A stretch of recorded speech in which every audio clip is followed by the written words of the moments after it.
Welcome back. Well, content was king at the Seven West Media Upfronts in Sydney this week, kicking off the season where media players showcase their offerings for the year ahead.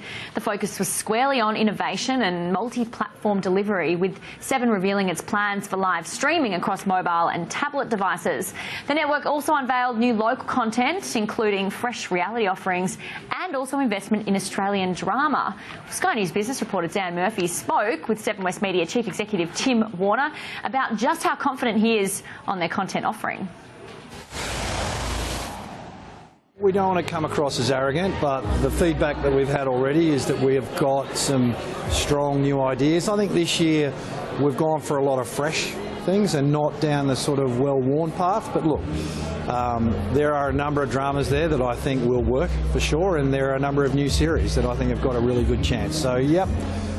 We're confident without being arrogant. I do think we're going to be very hard to knock off in 2016. What makes 2016 different to years prior? Well, I think, for us, we're back with the Olympics. That's a massive tentpole right in the middle of the year. And for us also, it'll be the first time we'll be delivering our content anywhere, anytime, on any device. So all our channels will be streamed live, and we'll be measuring that. Importantly, I think we've been criticised because of declines in our linear audience. But we would contend that our audience is just as big, if not bigger. It's just that they're watching our content in different ways. You said it straight up today that the linear audience has been declining. So just elaborate for us, what is that Seven Everywhere strategy? How does it work? Well, I think it's, we won't argue that our linear audience has declined, and we've seen that dip this year. It has flattened out a bit, the declines in the last few months. And the Seven Everywhere strategy is pretty simple. As our audience goes elsewhere to watch our content, we're going to be waiting there for them. Look, I see it myself. I'm a commuter whenever I can on the ferry. A couple of years ago, people were looking out the window at what was an amazing view. These days, almost without exception, no one's looking at that view. They're all doing these ones and looking at their phone, their tablet or their laptop, and they're not talking to one another. They're just engaged with content. And, we're going to be in that space now, and our plan is to take the same sort of leadership that we've got in television as we've always known it, and transfer that to television in the new age, if you like, and that's television everywhere. The Apple CEO Tim Cook said recently that the future of TV is apps. Would you agree with that? I wouldn't necessarily be so definitive, but I think they're definitely going to have a big part in television's future. Yeah.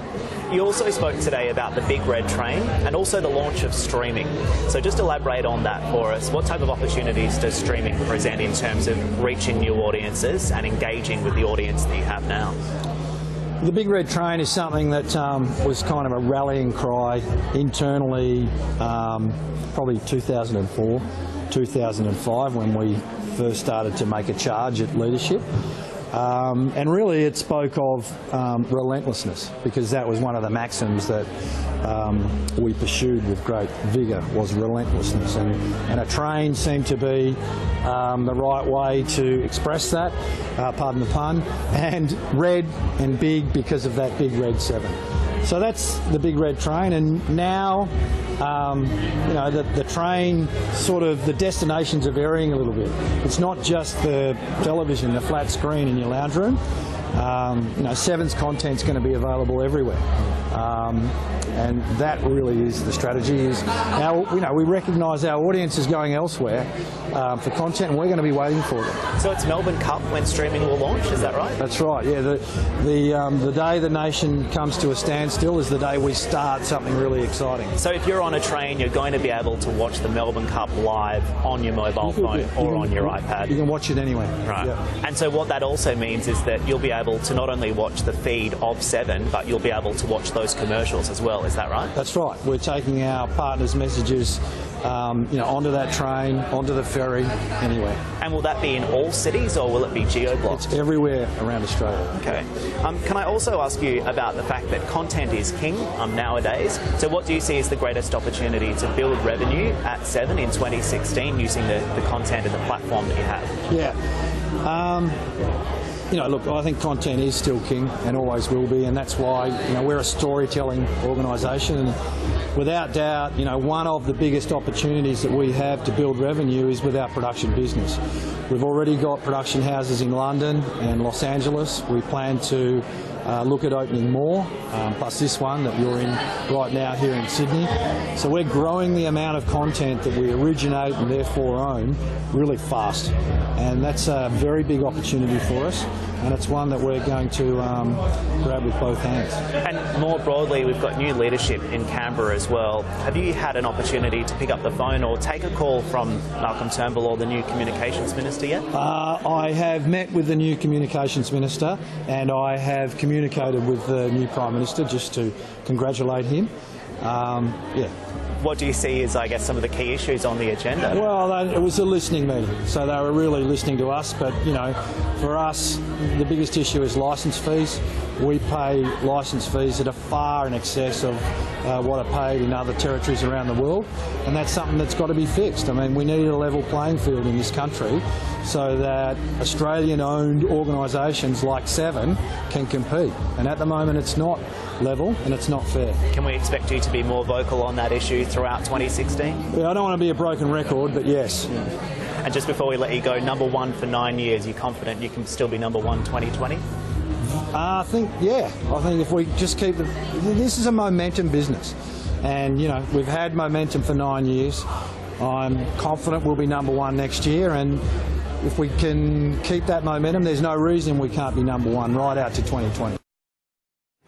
Well, as always on Media Week, let's take a look at the ratings now for week 42, kicking it off with free-to-air television, and the V8 coming in number one there for Channel 10.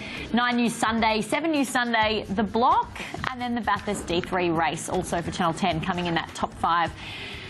Rounding out the top 10 now, Sunday night, 800 Words, that show for 7. The X Factor as well, getting 2 of those spots in the top 10. Looking now at subscription television, and there's the top 5. That V8 coming in number 1, 2 and 3 there. A Place to Call Home, the new move from 7 to Foxtel series, coming in at number 4 spot. Turning the page now, see the rest of the top 10 for subscription television. Gogglebox Australia for lifestyle. The Flash, Great Australian Bake Off, and of course V8 as well, rounding out that top 10 subscription television ratings. Well, that does wrap up Media Week for this week. We have more news and analysis coming up next, so don't go away.